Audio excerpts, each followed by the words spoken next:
কারণ মুসলমানরা ব্যবসা করার তাদের একটা লক্ষ্য আছে, উদ্দেশ্য আছে, তা হচ্ছে মানুষকে সেবা করা। এটা তাদের লক্ষ্য এবং উদ্দেশ্য। এই কারণে মুসলমানদের রাসূল সাল্লাল্লাহু আলাইহি ওয়াসাল্লাম তিনি সম্পদের কি মালিক ছিলেন না? অবশ্যই ছিলেন সম্পদের মালিক। আপনি খাদিজাতুল কুবরা রাদিয়াল্লাহু তাআলা আনহা, তিনি যখন রাসূল সাল্লাল্লাহু আলাইহি ওয়াসাল্লামকে বিয়ে করেন, খাদিজাতুল কুবরা তো মিলিয়ন অফ তার টাকা ছিল, এই টাকা কই? এগুলো সব তিনি রাসূল সাল্লাল্লাহু আলাইহি ওয়াসাল্লামকে দিয়ে দিয়েছেন। তিনি কি কাজে খরচ করেছেন, that is a different issue. কিন্তু তিনি ফকির ছিলেন না, গরিব ছিলেন না।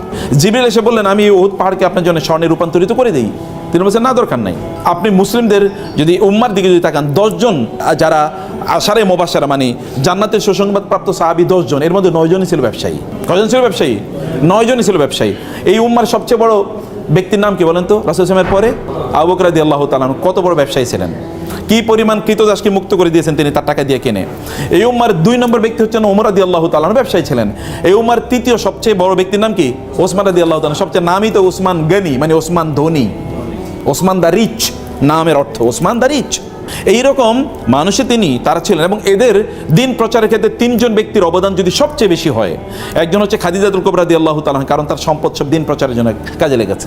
আরেকজন আবু বকর রাদিয়াল্লাহু তাআলা, দিন প্রচারে তার সম্পদ সবচেয়ে বেশি কাজে লেগেছে। আরেকজন ওসমান রাদিয়াল্লাহু, দিন প্রচারে তার সম্পদ সবচেয়ে বেশি কাজে লেগেছে। আরেকজন ব্যক্তির নাম বলতে হবে, তার নাম হচ্ছে আব্দুর রহমান ইবনে আউফ রাদিয়াল্লাহু তাআলা, সবচেয়ে বড় ধনী মদিনার। মক্কা থেকে গিয়েছেন কিন্তু ব্যবসায়ী, মদিনায় গিয়েছেন কিছুই তার নাই।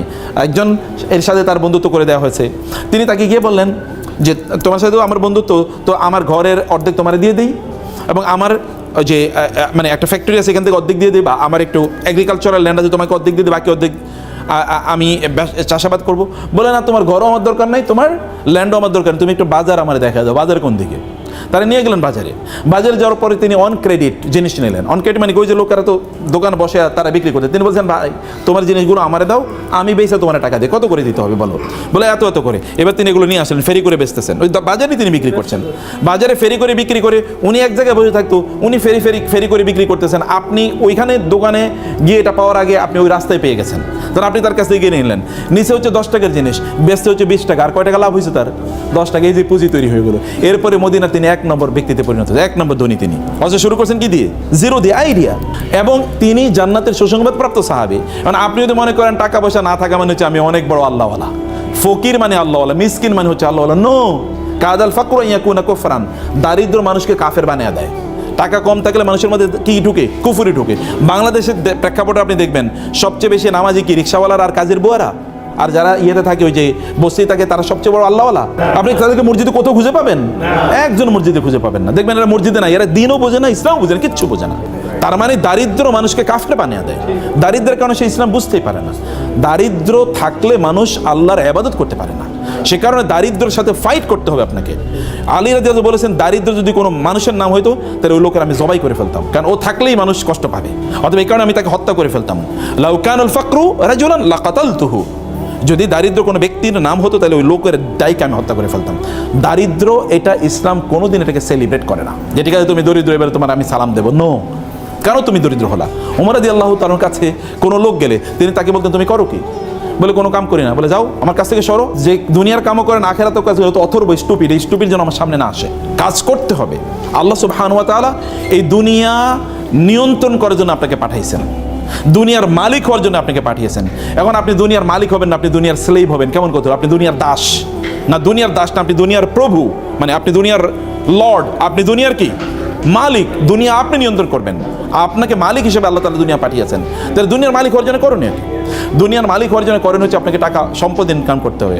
আমরা চলেন এবার ব্যাংক ডাকাতি করি নাকি, কারণ অনেকে তো ব্যাংক ডাকাতি করে তো টাকা পয়সার মালিক হয়েছে। আপনাকে সম্পদের মালিক হওয়ার জন্য আপনাকে করতে হবে হলো হালাল উপায়ে আপনাকে সম্পদের মালিক হওয়া লাগবে। আপনি যদি হালাল উপায়ে সম্পদের মালিক হন তাইলে এটা আপনার ঈমানটাকে বাড়াবে, আপনার দিনদারি বাড়াবে, দিনদারি কমাবে না। তাহলে সম্পদের মালিক আমি কেন হব? একটা প্রশ্ন। আপনি তো সম্পদের মালিক হওয়ার অনেক পথ আছে, আপনি করবেনই, কিন্তু সম্পদের মালিক কেন হবেন? আপনি সম্পদের মালিক হওয়ার আপনার 1 নম্বর কারণ হলো আপনি সম্পদের মালিক হলে আপনি দিনই কাজ ভালো করে করতে পারবেন, আপনি ইবাদত ভালো করে করতে পারবেন। আপনার জামা কাপড়গুলো সুন্দর, একটু মসজিদে গেলে ভালো লাগবে, গন্ধ গায়ে থেকে গন্ধ বাইর হবে না। সুন্দর একটু জামা পরে আপনি সেন্ট পারফিউম ব্যবহার করে আপনি যাবেন, তাহলে আপনার একটু মনটা ফুরফুরা লাগবে। আপনি নিজের আপনার পরিবারকে বাসায় গেলে আপনার ওয়াইফ বলবে না, তুমি কি আজকে মাছ নিয়ে আসছো? নিয়ে আসো না, যাও দরজায়, আজকে দরজায় খোলা হবে না। বাজার থেকে আজকে মাংস নিয়ে আসার কথা ছিল, পোলাপাইন কান্নাকাটি করতেছে, পোলাপাইনের পড়াইতে পারতেছে না, ওদের এটা নাই সেটা নাই, সারাদিন আপনার এগুলি শোনা লাগে। এই কারণে আপনি মনে করেন বাসায় যাবো না, বসে বসে সিনেমা দেখি বাইরে নাকি। অথবা বন্ধুদের সাথে আড্ডা দিই। এখন আপনি আড্ডা দেন, বাচ্চারাও আড্ডা দেয়, স্ত্রীও আড্ডা দেয়, আপনিও আড্ডা দেন, পুরো একটা জাহান্নাম হয়ে গেল। আপনার যদি সম্পদ থাকে, টাকা পয়সা থাকে, তাহলে আপনি ফুরফুরা মেজাজে বাসায় গেলেন, যা যা লাগে সব নিয়ে গেলেন, বাসার লোকেরও খুশি, আপনিও খুশি। এবার আপনার ইবাদত করেন, আপনার দিনদারি করেন, কোনো সমস্যা নেই। এটা 1 নম্বর জিনিস। 2 নম্বর জিনিস হলো দিনদারি। যে সকল প্রতিষ্ঠানগুলোতে দিনদারি হয়, ওই সকল প্রতিষ্ঠান নির্মাণ করবে কারা? কাফেররা না মুশরিকরা? হ্যাঁ, যেই প্রতিষ্ঠানে দিনদারি লাগবে, যেমন ধরুন মসজিদ নির্মাণ করবে কে? তো মুসলমানের টাকা না থাকলে মসজিদ নির্মাণ করবে কি দিয়ে? আচ্ছা, মাদ্রাসা নির্মাণ করবে কি দিয়ে করবে? কে করবে? তো মুসলমানের টাকা না থাকলে কোত্থেকে করবে? আপনি আল্লাহ সুবহানাহু ওয়া তাআলা আমাদেরকে বলেছেন নামাজ আদায় করার জন্য, কিন্তু তার সাথে আরেকটা জিনিস করতে বলছেন, সেটা কি বলেন তো? নামাজ পড়ো, জাকাত নাও, নামাজ পড়ো, জাকাত নাও, নামাজ পড়ো। আমি তো বলছি জাকাত নাও, আপনারা বুঝতেই পারেন নাই। নামাজ পড়ো, জাকাত নাও, আল্লাহ বলেছেন নাকি? না, বলছেন কি নামাজ পড়ো? আপনি কি ভিক্ষা করে জাকাত দেবেন নাকি? তাহলে আপনাকে টাকা উপার্জন করে নামাজ যেরকম ফরজ, জাকাত দেও কি? কারণ আপনি বলবেন আমি নামাজ পড়ি, সুবহানাল্লাহ, আলহামদুলিল্লাহ, আমি অনেক ভালো আছি। তো জাকাত কে দেবে? নামাজও তো পড়তে হবে, জাকাতও তো দিতে হবে। তো জাকাত দিতে হলে কি হতে হবে? সম্পদের মালিক হওয়া লাগবে, নাহলে আপনি জাকাত দেবেন কোত্থেকে? জাকাত কি ইবাদত না? জাকাত কি ফরজ ইবাদত না? জাকাত দিলে কি আপনার সওয়াব বাড়ে না? জাকাত দিলে কি আল্লাহর কাছে সম্মান বাড়ে না?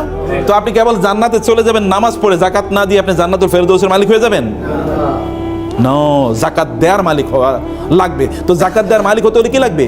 টাকা ইনকাম করতে হবে, সম্পদ ইনকাম করতে হবে। সম্পদ ইনকাম না করলে আপনি কেমনে করবেন? এখন আমরা সম্পদ ইনকাম করতে পারছি না, আমরা এখন হয়ে গেছি কি জানেন? আমরা কেবল এখন হচ্ছে কনজিউমার হচ্ছে আমরা ভোক্তা। যেমন ধরেন আপনি, ওরা ইহুদিরা জিনিস বানাবে, আপনি কিনবেন, খ্রিস্টানরা জিনিস বানাবে, আপনি কিনবেন, আর আপনি খাইবেন, বলবেন আলহামদুলিল্লাহ, তৃপ্তির ঢুকল, আলহামদুলিল্লাহ, সুবহানাল্লাহ, আল্লাহ খ্রিস্টানদেরকে আমাদের সেবক বানাইছে। হয়েছেন এরকম কিনা? আপনি বলছেন খ্রিস্টানরা সেবক বানাইছে, আল্লাহ তাআলা খ্রিস্টানদেরকে ইহুদিদেরকে আপনাদের সেবক বানাইছে, ওরা জিনিস বানায় আর আপনি খান বৈশা বৈশা, আর আপনি বুঝেনই না যে আপনি সব ওদেরকে দিয়ে দিলেন, আপনি ওদের দাসে পরিণত হয়ে গেছেন, আপনি ওদের কৃতদাসে পরিণত হয়ে গেছেন। আপনি বলেন যে আপনি অনেক ভালো আছেন, কিন্তু আপনাকে যদি বলা হয় আপনি কি আমেরিকা যাবেন, বলে ভাই প্রয়োজনে সেজদা দিব তারপর আমেরিকা যাবো। এই পৃথিবীর মানুষের সবশেষ স্বপ্নের জায়গা কোনটা? ইউরোপ, আমেরিকা না? দেখেন না, বাংলাদেশের লোকেরা তারা হারাম কি হালাল কি কোনো কিছু বাঁচে না, তারা ইউরোপে যাবেই।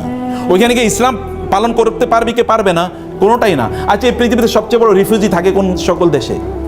ইউরোপ আমেরিকাতে সবচেয়ে বড় রেফিউজি, সবচেয়ে বেশি অ্যাসাইলাম মানুষ যায় কোথায় থাকার জন্য? ওইখানে। ওয়াও, এটাই তো দেখি জান্নাত। তো এই জান্নাত বানানোর কথা ছিল আপনাদের। ওরা পণ্য বানায় আর আপনাদের কাছে বেচে, আর আপনাদের জাহাজ ভরে আপনাদের টাকাগুলো নিয়ে যায়। আর আমরা মনে করি যে আমরা কি ভালো একজন কনজিউমার।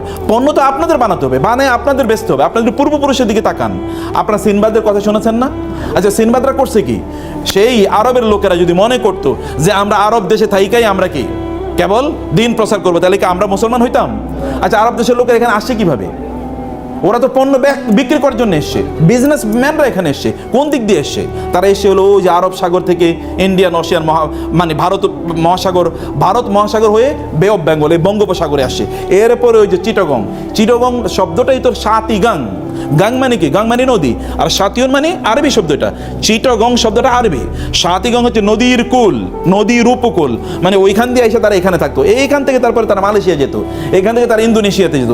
মালয়েশিয়া ইন্দোনেশিয়াতে নাইলে ইসলাম গেল কিভাবে? জাহাজে গেছে। তখন কি জাহাজ ছিল? তখন কি আপনার প্লেন ছিল?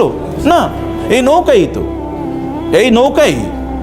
নৌকা দিয়ে তারা বিশাল বড় ছিল কি বলে পাল, এই পাল তোলা নৌকা বা জাহাজে তারা এখানে ইসলাম নিয়ে এসে পণ্য বিক্রি করতে এসে। কিন্তু পণ্যের সাথে তারা কি বিক্রি করছে? তারা ইসলাম সেল করেছে পণ্যের সাথে। পণ্য কিনতে গিয়ে লোকেরা দেখলো এত ভালো মানুষ, দেখি ফেরেশতা, এরকম লোক তো আর কোথাও দেখি না। এত ভালো মানুষ পণ্য বিক্রি করতে এসে, কিন্তু এরা কি এসে ইসলাম প্রচার করে গেছে। ব্যবসায়ীরা ইসলাম প্রচার করছে। আমার মতো এরকম আপনি শাহজালাল শাহপরান কয়জন এসছে? কিন্তু তার চেয়ে বেশি, হাজার গুণে বেশি এসে কারা? ব্যবসায়ীরা। আপনি বলেন তো, আপনার এলাকায় দুজন দোকানদার আছে। একজন দোকানদার গেলেই আপনাকে জিজ্ঞেস করে, ভাই আসসালামু আলাইকুম, কেমন আছেন, বাসা সবাই ভালো আছে, আপনার কোনো সমস্যা নাই তো? ভাই কোনো সমস্যা থাকলে আমাকে বললেন, এবং সবচেয়ে ভালো পণ্যটা দেয়। আরেকটা লোক আছে খিটখিটে, প্রচণ্ড খিটখিটে, গেলেই আপনার সাথে রাগ করে কথাবার্তা কয়, এবং আপনি 3 বার কথা বলে একবার শুনে, আপনি কার কাছে যাবেন?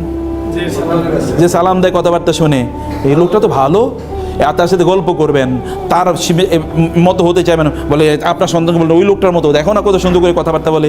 এই মুসলমানরা তো সেই কাজটাই করছে, জিনিস বেচছে, কিন্তু লোকেরা দেখলো আরে এরা তো দেখি আমাদেরই লোক। এই আপনার বিপদ, তাড়াতাড়ি তাকে হসপিটালে নিয়ে গেছে।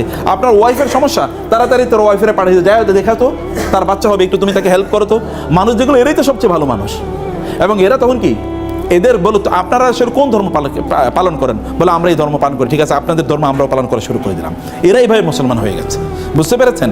অথবা আমাদেরকে মৌলিকভাবে ব্যবসায়ীদের কাজ হচ্ছে, ব্যবসায়ীরা তারা সম্পদ উপার্জন করবে একদিকে তারা নিজেরা ভালো থাকার জন্য, এবং দুই নম্বর তারা কি করবে, এই সম্পদের মাধ্যমে তারা কি করবে, সম্পদের মাধ্যমে তারা দিন প্রতিষ্ঠার কাজে তারা ব্যয় করবে। এটা কেবলমাত্র ক্যাপিটালিস্টিকদের মতো না, যারা কেবল টাকা উপার্জন করা, এটা এক ধরনের গ্রিডে তাদের পরিণত হচ্ছে। গ্রিড মানে হচ্ছে এক ধরনের লোভ, শুধু লোভের কারণে। আপনি কেন সারাদিন কাজ করেন? লোভের কারণে। আপনার কত লাগবে আপনি জানেন? You never know. আপনি জানেন না কেন আপনার টাকা লাগবে, এটা কী কারণে আপনি ইনকাম করছেন তাও আপনি জানেন না। আপনাকে জানতে হবে কেন ইনকাম করছেন, আপনাকে বুঝতে হবে কেন ইনকাম করছেন। আপনি দুই কারণে করছেন, একটা হচ্ছে আপনি নিজে ভালো থাকুন, আর হলো আপনার কি সমাজ ভালো থাকুন। আপনার অনেক টাকা পয়সা, আপনার ব্যাংকে টাকা পড়ে আছে, আপনার আত্মীয়স্বজন তারা না খেয়ে মারা যাচ্ছে, আপনি এই টাকা দিয়ে করবেন কি?